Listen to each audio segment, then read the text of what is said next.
अरे बाबा, पैसे असणं काय चुकीचं आहे का? ते पैसे कसले आहे, काय चौकशी आणि ते येईल. काही दिसलं शिवसेनेचं की त्याच्यावर बदनामी करायचा एवढा धंदा त्यांच्याकडे आहे. सातत्याने बॅगा सापडत आहेत पैशांच्या. संजय शिरसाट यांच्याकडे सुद्धा पैशांची बॅग सापडली. आपण पाहिलं असेल चौकशीमध्ये काय निघालं. संजय शिरसाटाच्या बाबतीतही अशी बदनामी करण्यात आली आणि दानवेच्या बाबतीतही जे आरोप करण्यात आले. आताही दळवीच्या बाबतीमध्ये असेच पद्धतीचे आरोप केले जात आहे.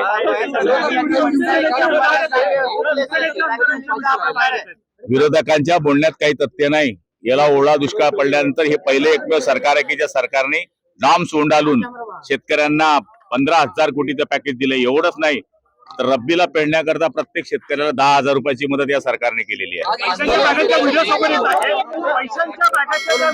येत आहे. त्यामध्ये केवळ शिवसेनेच्या आमदारांच्या पैशांच्या बॅगाच्या व्हिडिओ काय समोर येत आहे? शिवसेना टार्गेट केली जाते असं म्हणणं चुकीचं आहे. बॅगाच्या मध्ये पैसे सापडले, इथे पैसे सापडले, चौकशीत येईल ना, चौकशीत येईल. त्यामुळे कोणी काही आरोप केलं म्हणजे डायरेक्ट फाशी करायची असं काही नियम नाहीये.